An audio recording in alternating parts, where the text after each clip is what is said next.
The hours blurred, and when Ruan Shirshir woke the next evening, the room was bathed in twilight.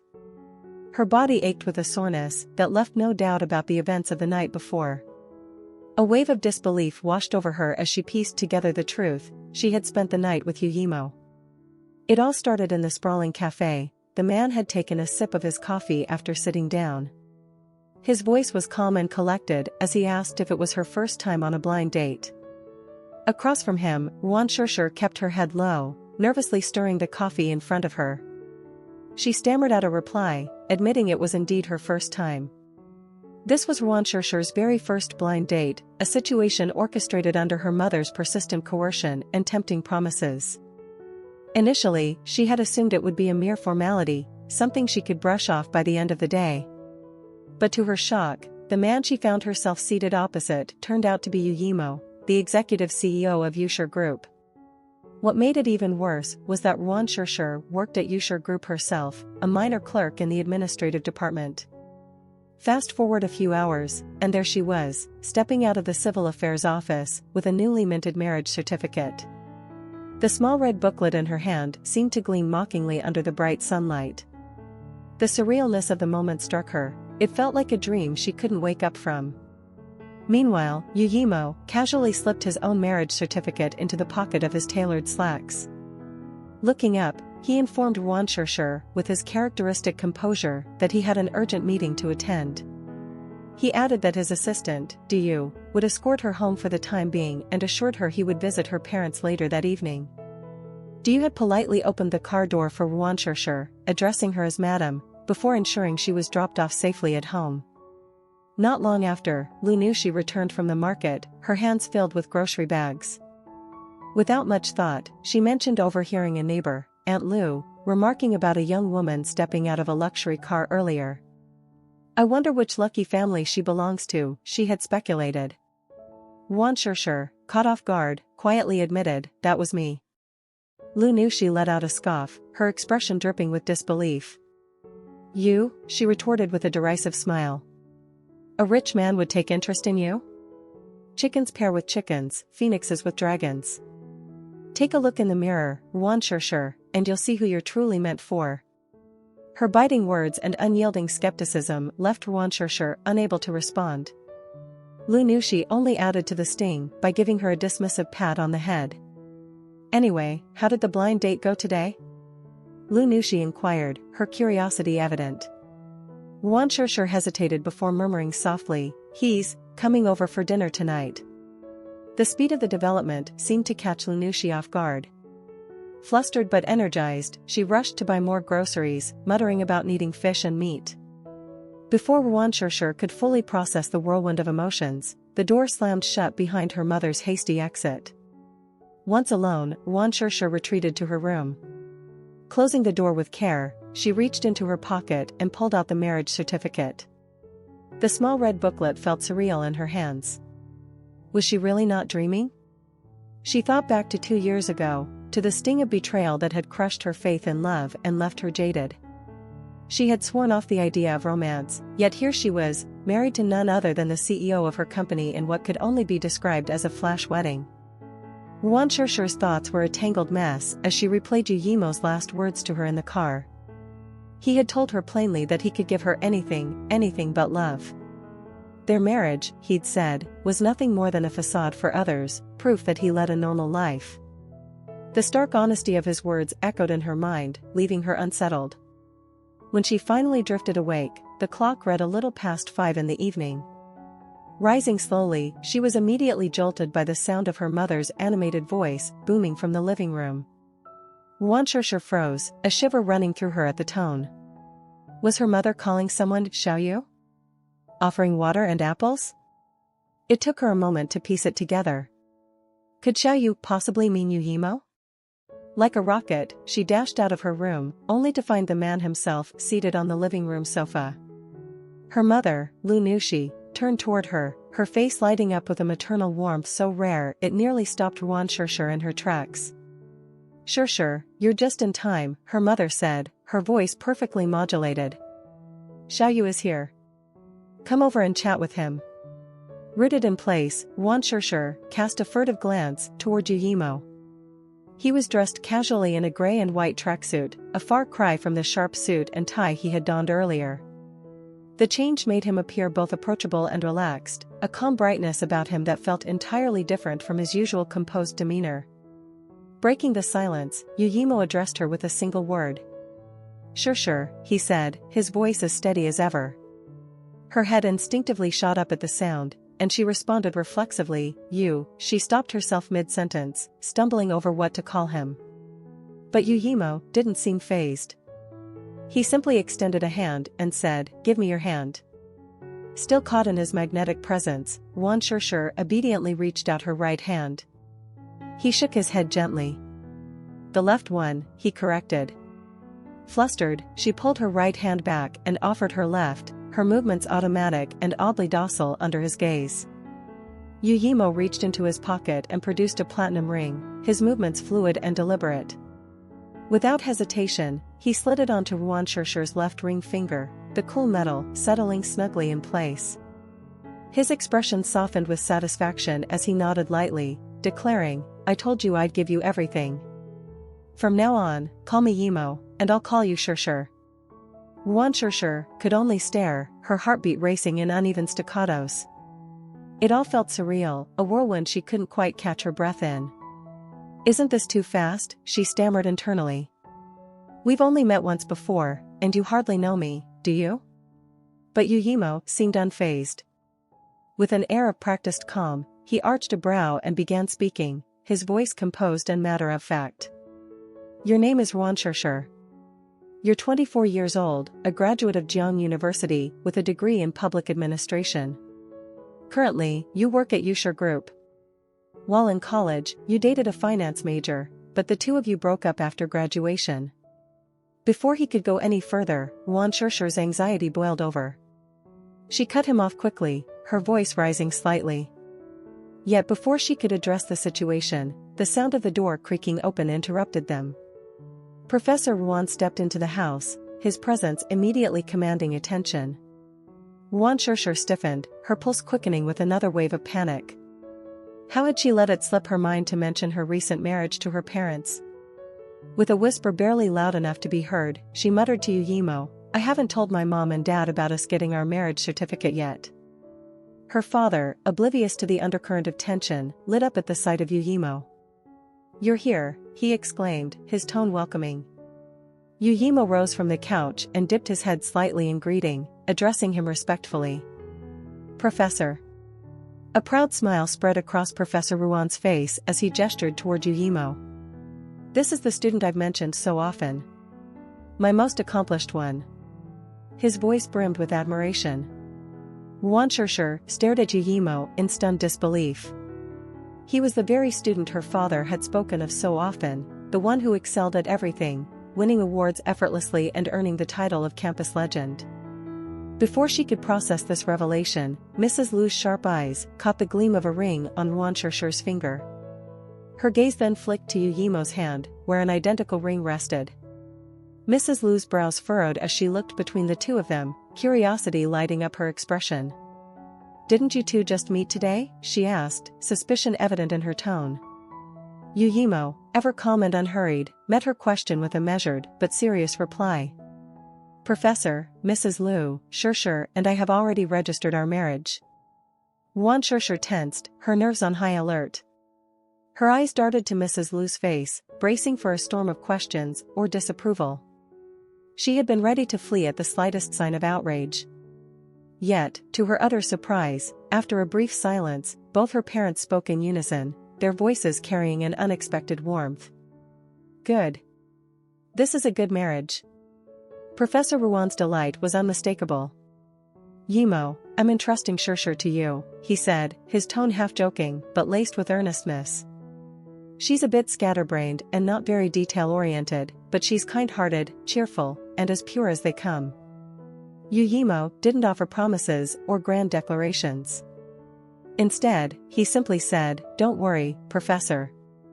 I'll give Shur everything she deserves. The next day, Wan Shur found herself at a bustling shopping mall, led there by Duyu, who informed her that she'd be having lunch with the company president in 2 hours. She wandered aimlessly, her attention drawn to the intricate displays in the store windows. Just as she was admiring a particularly striking arrangement, a voice called out to her from behind, pulling her from her reverie. Wanshire, hearing her name called, turned toward the source of the voice. To her dismay, it was none other than her ex-boyfriend, Qin Shanli, and the very woman he had cheated on her with 2 years ago, Yang Yu. Well, isn't this a surprise, Yang Yu remarked, her tone saccharine and biting. Wanshire leaned subtly toward the man at her side, her expression poised and calm. Shanli, your decision back then seems even more brilliant now, doesn't it? She said sweetly, as though mocking him. Her words were sharp, piercing through the tension in the air. The disdain in her tone was palpable as she glanced at the pair. Qin Shanli had polished his image in the last 2 years, now looking more put together than she remembered. But Wanshire wasn't one to back down anymore.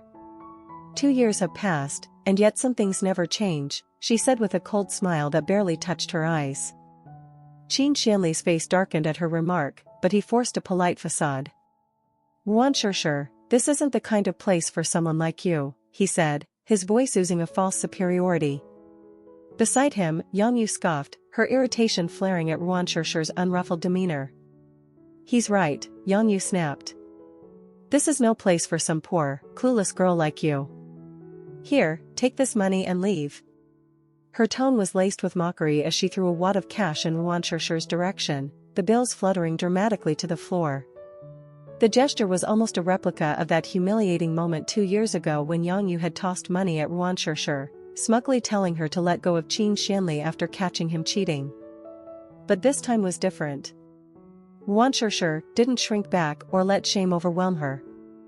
Instead, her response was swift and unflinching. Without hesitation, she delivered a resounding slap across Yang Yu's face, the sound cutting through the air like a thunderclap. Yang Yu stood stunned for a moment, her hand flying to her reddened cheek as the humiliation sank in. A mix of rage and shame contorted her features as she demanded angrily, "How dare you? Aren't you Wanshire? The one who let us trample all over her without saying a word?" Her voice carried a sharp edge, cutting through the tension, but Wanshire's response was ice cold. "Do you think I'm still that person? The one who would silently endure your insults and betrayal?" Her words were calm yet unyielding, her gaze unflinching as it bore into Yang Yu. Panic flared in Yang Yu's eyes. She turned desperately toward Qin Shanli, who stood frozen beside her, clearly stunned by the unexpected turn of events. "Qin Shanli," she screeched, her voice grating and panicked. "Why are you just standing there? She hit me. Are you going to let her get away with this?" Snapping out of his daze, Qin Shanli's expression darkened. Without hesitation, he stepped forward, his hand lifting as though to strike Wanshire. But before the blow could land, a large hand appeared out of nowhere, gripping his wrist in an iron hold. The man who intervened was none other than Yimo, a figure whose mere presence demanded attention. He stood with an air of effortless authority, holding Qin Shanli's wrist as though it were weightless. Yet the pain etched across Qin Shanli's face told a different story. He winced, his expression twisting into one of agony as he let out a series of pained cries, pleading for mercy. Yimo's gaze remained steady, his grip unrelenting. He turned his head slightly, his eyes meeting Wanshire's. "Are you hurt?" he asked, his tone calm and cool. Though his words were curt, something about them carried an unexpected warmth, one that made Wanshire's chest tighten for reasons she couldn't quite place. Caught off guard, she shook her head quickly, her voice barely above a whisper. "No, I'm fine." Her words seemed to pacify him, and he released his grip on Qin Shanli. Across from them, Yang Yu stood pale and trembling, her eyes wide as they darted between Yimo and Qin Shanli. She barely managed to stammer, "Why you? President Yu?" The shock in her tone was unmistakable. To her utter disbelief, the man shielding Wanshire wasn't just anyone. He was Yimo, a man whose name carried weight and influence across Jiangzhou City, a name she never thought she'd hear in such a context, much less see in person. Yimo cast a cold glance at Yang Yu, his thin lips curling as he uttered a single word, "Leave." His tone carried a chilling finality, one that seemed to ripple through the room like a sudden frost. But Yongyu, undeterred, clung to her defiance. "Why should we leave?" she retorted, her voice shrill with indignation. "This is my family's mall." Her protest barely escaped her lips before the air shifted. A palpable coldness radiated from Yimo, an invisible force that seemed to drain the oxygen from the room. The oppressive atmosphere stole the breath of anyone nearby, leaving Yongyu visibly shaken. She shivered involuntarily, though her lips continued to move in a stubborn attempt to maintain her composure. Sensing disaster looming, Qin Xianli wasted no time intervening. He hurriedly stepped forward, bowing repeatedly in a gesture of contrition. "President Yu," he stammered, his tone laced with panic, "please forgive her."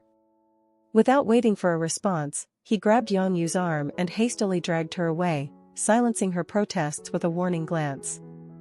Later, in the hushed ambience of a private dining room at a nearby restaurant, Yimo appeared preoccupied. A tablet rested in his hands, his attention fixed on the screen as he dealt with what seemed to be pressing business matters. Across from him, Reassurance sat quietly, gathering her courage. Finally, she broke the silence, her voice soft but resolute. "Thank you for earlier." Yimo looked up, his brows knitting in faint displeasure. "Reassurance," he said, his tone firm but measured, "remember, you are my wife. You don't need to thank anyone." The weight of his words, coupled with the cold expression on his face, made Reassurance's heart skip. She nodded meekly, pressing her lips together as if to suppress the torrent of emotion swirling within her. Though his demeanor was stern, she couldn't help but feel a strange mix of fear and comfort in his presence. After the meal, Yu offered to drive Reassurance home. Along the way, he noticed her sullen expression and broke the silence, his tone laced with concern. "Madam, if something like this ever happens again, please make sure to call me. I'll come immediately, no matter what." Reassurance was still replaying Yimo's earlier anger in her mind. With a sigh, she confessed, "I didn't expect things to unfold like that. I think I upset him." "Do you think I embarrassed him?" Yu glanced at her through the rearview mirror, his voice steady yet reassuring. "Madam, President Yu was angry because he was worried you might suffer. He's extremely protective of the people he cares about." Hearing this, Reassurance's doubts lingered, but her mood visibly lifted. It was hard to believe that someone as cold as Yimo might act out of concern for her. Meanwhile, in the Yang family's grand living room, a very different scene unfolded. Furious, Yongyu smashed anything within reach, her rage palpable as the sound of breaking glass echoed through the house. She pointed a trembling finger at Qin Xianli, who knelt on the floor before her, his head hung low. "Qin Xianli, what is the meaning of this?" she shouted, her voice cracking with anger. "You dared to side with outsiders against me?" Qin Xianli, once so composed in public, now seemed utterly defeated. He didn't resist as she berated him. Instead, he answered softly, his voice tinged with resignation. "Madam, we can't afford to provoke Yimo. He's someone far beyond our reach." Yongyu's scornful laugh filled the room, her disdain for his cowardice cutting through the air. "So you're afraid of her?" she sneered, referencing Reassurance. "She's just a woman, and Yimo is just one man. How can you be so spineless?" Before he could respond, Yongyu lashed out, kicking him to the side, her fury unchecked. The chaos she unleashed mirrored the storm brewing within her, a tempest born of humiliation and fury. After venting her anger, Yongyu felt a wave of exhaustion wash over her. She slumped into a chair, her mind churning with thoughts of retaliation against Reassurance. Letting things go was not an option. An idea struck her then, and without hesitation, she reached for her phone. In just a few brief sentences, she and the person on the other end of the call came to an agreement. As she ended the call, a sly smile crept across her face. The prospect of her plan unfolding seemed to rejuvenate her spirit. "Reassurance," she thought triumphantly, "you might have Yimo's protection now, but let's see how you fare when that pillar of support is gone." She envisioned the unfolding scandal, and the chaos that would follow. The image filled her with cruel satisfaction. Meanwhile, Reassurance returned to Yimo's home to find her belongings already packed and delivered by her parents. Without complaint, she set about unpacking, methodically organizing her things. A little later, her curiosity led her to a room she assumed was a storage space. Upon entering, her eyes landed on a bookshelf filled with an assortment of books, their neatly arranged spines tempting her to linger. As she approached the desk, her hand accidentally knocked over a picture frame. Realizing the potential trouble, she dropped to her knees, hastily retrieving the fallen frame. Relief flooded her when she discovered it hadn't shattered, there was no glass to break. Placing it back on the desk, she exhaled deeply, grateful she had avoided a disaster. However, as she adjusted the frame, a card slipped out from behind it. Curious, she picked it up. Her gaze fell on the handwritten words, "Brother Yimo, I like you. Xiaowan." The message was simple yet heartfelt, leaving her momentarily frozen in thought. Who was Xiaowan, and what significance did it hold? Questions swirled in her mind as she stared at the card. A cold voice suddenly rang out from behind, sending a jolt through Wanshir's body. Startled, her fingers slipped, and the picture frame tumbled from her hands once again. This time, however, it didn't reach the floor. Yimo caught it deftly, his expression as icy as his tone. Wanshir's heart leaped to her throat as her eyes met his frosty gaze. Nervously, she managed to stammer an apology, her voice low but laced with guilt. "I didn't mean to," she began, but his restrained anger was unmistakable. The intensity of his stare left her with little choice but to quickly leave the room, her mind a storm of remorse. She cast one final glance at the picture frame, recognizing its significance. Clearly, it was something precious to Yimo, and the thought of disturbing it left her deeply unsettled. Later, as she carried a box of belongings down the hall, Diu approached, his tone curious yet formal. "Madam, what are you doing? Let me help you with that." Wanshir hesitated before admitting the truth. "I went into his study," she confessed, her voice heavy with regret. "I accidentally knocked over his picture frame. It's my fault, I didn't realize the study was off limits." Diu's expression shifted, and his reply confirmed what Wanshir already suspected. "President Yu's study is a restricted area," he explained. "No one is allowed in there." The weight of her mistake pressed down on her.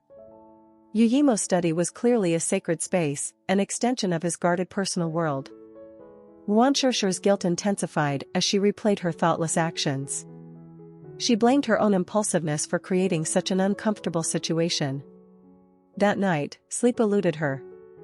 She lay in bed, restless and frustrated with herself. No matter how she shifted, she couldn't shake the memory of Yimo's cold expression or the sting of her misstep. Her carelessness had clearly upset him, and she couldn't stop berating herself for intruding where she shouldn't have. As her thoughts churned, the name Xiaowan surfaced in Wanshir's mind, refusing to fade. She couldn't ignore the intimacy implied by how Xiaowan referred to Yimo, "Brother Yimo." It was clear that whoever Xiaowan was, she held a special place in his life. The care Yimo showed for the photograph further solidified Wanshir's conclusion: Xiaowan must have been someone he cherished deeply. A wave of irritation swept over her as she tugged the blanket over her head, trying to block out the thoughts. If Xiaowan was so important to Yimo, why had he gone to the extent of dragging her, Wanshir, to get a marriage certificate with him? The questions left her sleepless, tossing and turning in her frustration. The next morning, she arrived at work, only to find Lan Jia, the administrative supervisor, waiting outside her office. Without preamble, Lan Jia delivered surprising news. From that day forward, Wanshir had been promoted to administrative assistant. The announcement left her baffled. Was this truly a promotion? Lan Jia herself admitted she'd only received the directive from the HR department that morning and had no insight into the reasons behind it. The sudden change quickly made Wanshir the center of attention within the department. After all, promotions at Yushir Group were known to follow a stringent set of standards, making her unexpected advancement a subject of widespread speculation. Listening to her colleagues' murmured remarks stung. She couldn't shake the discomfort their pointed observations caused. As Wanshir mulled over the whispers, Wang Lei, an enthusiastic intern, bounced into view. "Congratulations, Sis Shir," she exclaimed, her exuberance breaking through Wanshir's uneasy thoughts. Then, as her gaze landed on Wanshir's left hand, her curiosity shifted. "Sis Shir, your ring is so beautiful. Can I borrow it for a bit? Caught off guard, reassurance hesitated. Finally, she shook her head apologetically and replied, I'm sorry, but this is my wedding ring. About 30 minutes later, Wang Lei had invited reassurance to lunch at the International Hotel. As they walked inside, Wang Lei clung to reassurance's wrist, as though afraid she might bolt at any moment. During the meal, Wang Lei casually reached for her glass of juice, raising it to clink lightly against reassurance's before downing the contents in one go. Moments later, reassurance felt an unbearable wave of discomfort rise within her. The sensation grew, leaving her increasingly unsettled. Wang Lei's subtle smirk hinted at a hidden agenda, her expression sharpening as she glanced at the time. Just as reassurance attempted to rise and leave, her legs betrayed her. Weakness swept through her body, forcing her to collapse back into the chair. It was then that Manager Yang, a familiar figure from her company, appeared. Without hesitation, Wang Lei handed him a key card, effectively entrusting reassurance to him. Unbeknownst to them, Du, who had been shadowing Yimo closely, relayed the latest updates on the situation. Yimo's expression remained calm, even as his eyes darkened with a flicker of unease. His attempts to reach reassurance's phone had gone unanswered. As Yimo contemplated his next move, Wang Lei brushed past him, her fingers gently caressing the distinctive, custom-designed ring on her hand. Her expression carried a hint of satisfaction as she admired it. Yimo's sharp gaze locked onto the ring, his steps halting. His expression grew colder by the second, and without hesitation, he called out to her, his tone steely. Where did you get that ring? Wang Lei's nerves betrayed her as she instinctively withdrew her left hand, murmuring a hesitant excuse about having purchased the ring herself. Yimo's expression darkened further, his cold gaze cutting through her excuses with an almost tangible force. He demanded again, his voice like ice, where is reassurance? The mention of that name caused Wang Lei to blanch, panic flashing across her face. Her voice wavered as she stammered, I don't know. Before she could weave another excuse, several bodyguards approached, their imposing presence boxing her in on either side. Wang Lei had never encountered such a display of authority and power, and her composure crumbled instantly. Stammering through her fear, she confessed, I was just having lunch with her. She wasn't feeling well, so I took her to room 1807 to rest. When she mentioned room 1807, Yimo's expression turned grave. The room in question was one of the hotel's themed suites, its reputation hardly lending itself to innocence. Without hesitation, Yimo strode toward the elevator, a chill of determination in his every step. His mind raced as he recalled the promise he had made, to ensure reassurance's safety no matter what. If any harm had come to her, how could he ever face himself, much less the trust her father had placed in him? Meanwhile, reassurance was slowly regaining consciousness in the dimly lit room. Her surroundings blurred as she blinked, a wave of unease washing over her. When she finally registered the man before her, a shiver ran down her spine. He reached for her, his hand rough against her trembling frame. Don't touch me. Get away, she cried, her voice hoarse but defiant. The man smirked at her protests, undeterred as he climbed onto the bed. Without a second thought, he tore at her clothes, his actions invasive and cruel. But as terror surged through reassurance, her mind raced, clinging to the hope that someone, anyone, might intervene before it was too late. The sharp crack of a door being forcefully kicked open shattered the oppressive silence in the room. The man spun around, a stream of curses on his lips that were abruptly silenced as Yimo stormed in. Without a second of hesitation, Yimo's foot connected with the man's shoulder, sending him sprawling to the ground in a tangle of limbs. Yimo's icy gaze bore down on him, each word laced with venom as he demanded, who gave you the courage to touch what's mine? The man on the floor paled, his fear unmistakable as he scrambled to process what had just happened.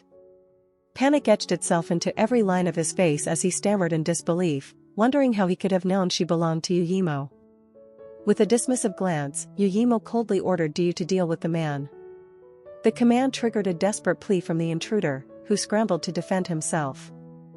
You. President Yu, this wasn't my doing. It was all Yang Yu's idea. I swear, I didn't know, he cried, his words tumbling over one another in his haste. The mention of that name darkened Yimo's expression further.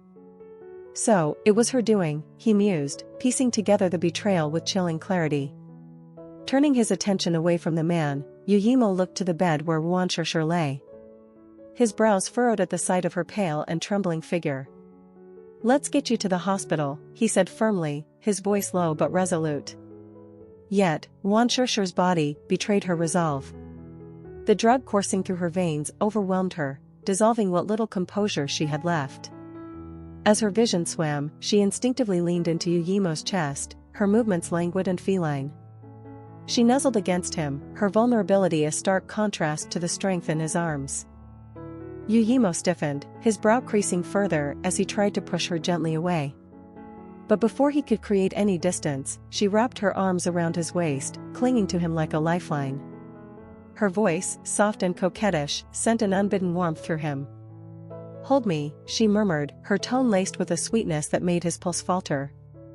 For the first time in years, Yimo felt his composure waver, caught in the storm of emotions she unwittingly stirred within him. "Do?" hesitated, glancing at Yimo as if silently asking whether he should call a doctor for Ruan. His uncertainty lingered for only a moment before Yimo shook his head, his voice firm as he muttered that there wasn't enough time. The sound of the door clicking shut filled the tense silence that followed, and Yimo raised a hand to loosen the tie constricting his collar, a hint of irritation flashing in his sharp features. Just as his composure seemed to be slipping, Ruan, still lost in a haze, tilted her head upward and pressed a soft kiss to the corner of his mouth. It was a fleeting moment, yet it unleashed the fire burning within him, a heat he could no longer suppress. Pulled by an unspoken instinct, Yimo drew her closer into his arms, the barrier of restraint crumbling as he shed his jacket. His voice, roughened by emotion, broke the silence that surrounded them. "So be it," he murmured, his tone resigned yet tinged with a newfound determination. The hours blurred, and when Ruan woke the next evening, the room was bathed in twilight. Her body ached with a soreness that left no doubt about the events of the night before. A wave of disbelief washed over her as she pieced together the truth: she had spent the night with Yimo. A sudden knock at the door broke through her thoughts, startling her. She moved to open it and found Yu standing there, his expression as composed as ever. He handed her a ring, Yimo's wedding ring, the one that had been hers to protect. With a gentle but pointed tone, Yu reminded her of Yimo's words. "He said you must keep this safe from now on. Don't lose it again." Taking the ring, Ruan slipped it back onto her left hand's ring finger. Strangely, it felt heavier than she remembered, as if the weight of it symbolized something she hadn't yet come to terms with. When she returned to the villa, a savory aroma greeted her the moment she stepped inside. Her surprise grew as a figure emerged from the kitchen, a middle-aged woman with a warm smile. "You must be Miss Ruan," the woman greeted her kindly. "I'm the housekeeper young master you arranged for. I've come from the main residence to take care of you." Ruan stood in stunned silence, the whirlwind of recent events swirling in her mind as she tried to grasp the meaning behind this new chapter of her life. Yu stepped forward to explain to Ruan that Rong-yi, the housekeeper, had been transferred from the Yu family's main residence on Yimo's orders to take care of her. Ruan was then guided to the dining room, where the sight of a sumptuous dinner spread made her mouth water. She sampled a dish and couldn't stop praising it. "Rong-yi, these pearl meatballs are amazing," she exclaimed. However, her chopsticks fell onto the table in shock as Yimo walked in and casually pulled out the chair opposite her. "What are you doing here?" she blurted, her startled expression transforming her demeanor entirely. Yimo, noticing her abrupt change, raised an eyebrow, a flicker of amusement in his eyes. "Shouldn't I be home?" he replied, his tone calm but laced with quiet confidence. At that moment, Rong-yi appeared from the kitchen, holding a steaming bowl of soup. Her face lit up at the sight of Yimo. "Young master, you're back," she greeted warmly. Meanwhile, Ruan, uncomfortably aware of the sudden shift in atmosphere, remained silent. Rong-yi's cheerful inquiry broke the awkward pause, though it only made things worse. "Young mistress, why aren't you eating?" The words "young mistress" caused a flush to spread across Ruan's cheeks. Embarrassed and flustered, she darted a glance at the man across from her before stammering, "I'm full, really." She pushed back her chair and hurriedly left the room, her footsteps quick and uneven as she ascended the stairs. She had barely made it halfway up when a smooth, deep voice called after her. "Why are you running?" The question was followed by the sound of deliberate steps behind her. Yimo caught up in no time, closing the distance between them. With a swift motion, he braced his arm against the wall, effectively blocking her path. Shur looked up, her heart racing as her eyes met his handsome face, now mere inches from her own. The proximity made her pulse quicken even more.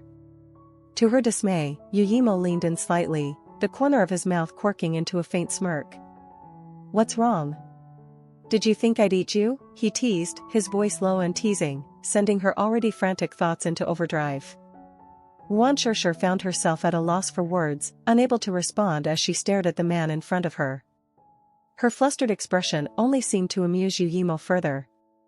Without giving her a chance to retreat, he took hold of her hand and led her decisively toward the bedroom. Once inside, they stopped by the edge of the bed. The sudden intimacy of the setting made Shur instinctively cross her arms over her chest in a defensive gesture. What are you doing?" she stammered nervously. The man who had moments ago exuded the icy composure of a billionaire now seemed unsettlingly volatile. The coldness in his gaze was piercing, making her feel small and uncertain. Yimo's expression softened, however, as a mixture of exasperation and amusement crossed his face. "Relax," he said, his tone low and steady. "I just want you to sit down. You're still injured, and I'll help apply the medicine." True to his word, he picked up a cotton swab dipped in medicinal liquid and gently tended to the faint marks on her neck. His touch, surprisingly tender, contrasted with his usually aloof nature. Shur noticed the subtle shift in his demeanor. Though his face remained stoic, there was a warmth in his actions that was unfamiliar yet oddly comforting. The room fell silent, save for the soft rustle of fabric and the occasional sharp intake of breath as the medicine stung. Hesitant but curious, Shur finally broke the silence, her voice barely above a whisper. "Did you arrange for my promotion?" Yimo paused, his hand momentarily still, before his eyes met hers. A flicker of surprise passed through his expression, quickly replaced by a stern intensity. "Shur," he said, his voice firm yet laced with something unspoken, "have you forgotten? You're my wife. You deserve better than any other woman." The sudden declaration sent her heart racing uncontrollably. Before she could muster a response, he stood abruptly and walked out of the room, leaving her alone to process the swirl of emotions that his words had stirred. Shur had never heard such words from a man before. Even her first love, who had once meant the world to her, had only demeaned her after betraying her. Yet here was Yimo, telling her she deserved better. She found herself chuckling softly at the thought, caught in an unexpected moment of warmth, when her phone suddenly rang, startling her. She fumbled to answer the call. On the other end, her mother informed her that the day after tomorrow was her father's birthday and instructed her to bring Yimo along for a family dinner with her parents. The news hit Shur like a bolt out of the blue. Meeting the parents? Couldn't they take things slower? But her mother was firm, and before Shur could protest, the line went dead. She stared at her phone's blank screen, her expression clouded with worry. If she told Yimo about this, would he even agree? The next day, Shur was in her room, absorbed in a book, when the sound of a car pulling up outside caught her attention. Peering out the window, she saw Yimo's car. He was back. Gathering her courage, she picked up a cup of tea and made her way to his study. Yimo was seated at his desk, his stern gaze fixed on the computer screen. His usual aloof demeanor was colder than ever, his features shadowed with an intensity that sent a shiver down her spine. Forcing a smile, Shur tried to appear casual. "I just wanted to chat," she began, her tone light and conversational. "I've been here for days now, and I haven't seen your parents. I'm curious about them." Her words trailed off as she noticed Yimo's expression darken abruptly. The shift in his mood was palpable, and Shur suddenly realized she might have crossed a line. Her voice faltered, and the room fell into an uneasy silence. Yimo's expression hardened, his eyes carrying a sharp, icy glint, yet beneath the cold exterior, there seemed to be a flicker of restraint. Rising from his seat with deliberate authority, he cast a domineering gaze at Ruan, his words cutting through the air like a blade. He questioned her with a tone that carried unmistakable weight, asking if she had too much time on her hands.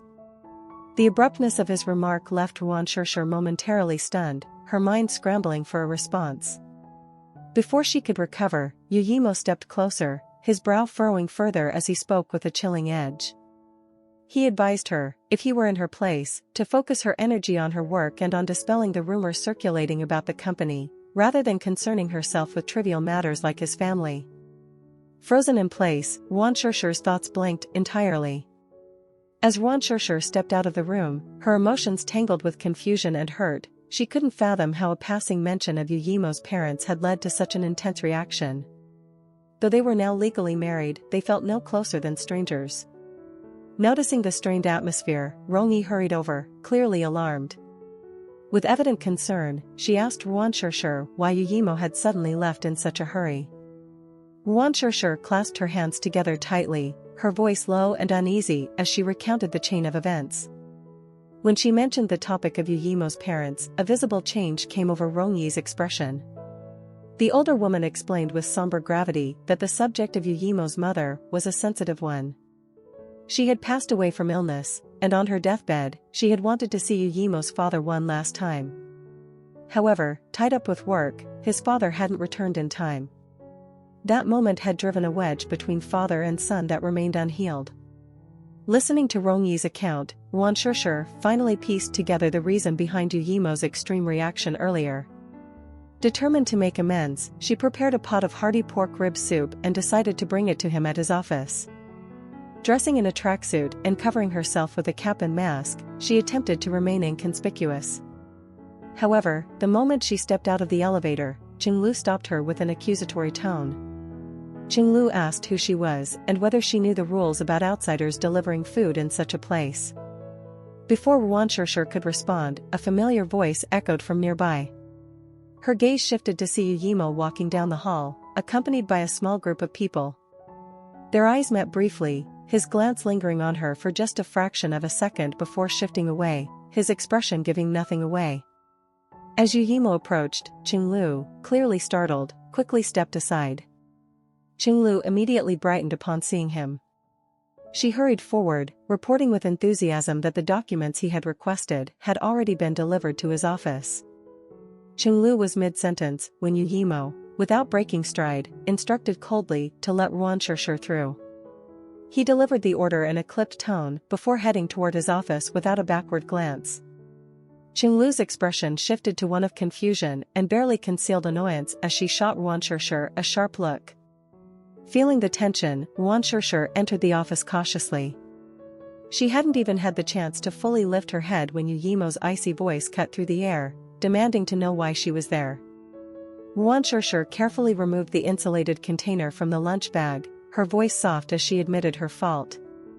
She explained that it was wrong of her to add to his stress, especially considering how busy he always was with work. As she stood there, her head slightly bowed and her cheeks still tinged with a faint blush, some of the irritation Yimo had been harboring seemed to dissipate. He acknowledged her words with a curt nod, his tone still distant. Encouraged by his response, Ruan began to muster the courage to broach another topic. She wanted to ask if he could accompany her to visit her parents that evening. However, just as the words were forming, a sharp knock sounded at the office door. A voice from outside informed Yimo that there was a document requiring his signature.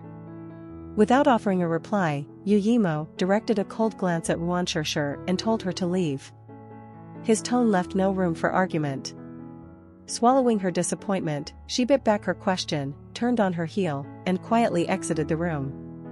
Despite Yimo's aloof demeanor, Ruan couldn't shake the feeling that beneath his icy exterior, he cared for her far more than he let on. Still, her heart was heavy as she wandered into a nearby shopping mall, intent on finding a birthday gift for her father. After browsing the stores for a while, her gaze landed on a sleek fountain pen glinting with an iron-black sheen. It was the perfect gift, and a small surge of excitement warmed her chest. Approaching the shopkeeper, she asked about the pen, only to be told it had just been sold to another customer. Her disappointment was quickly replaced with curiosity as the shopkeeper gestured toward the buyer.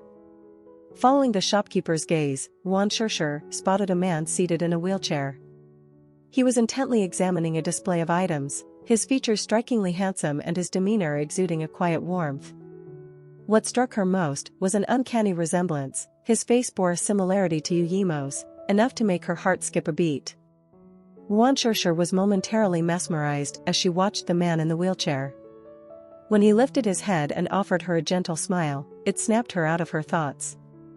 Just as she was about to step away, a polite voice stopped her in her tracks. Turning around, she saw the same man maneuvering his electric wheelchair closer. "Are you interested in this fountain pen as well?" he asked her. Yuan Shishir hesitated, knitting her brows slightly. She admitted that she liked the pen but quickly added that since it was already spoken for, she wouldn't insist.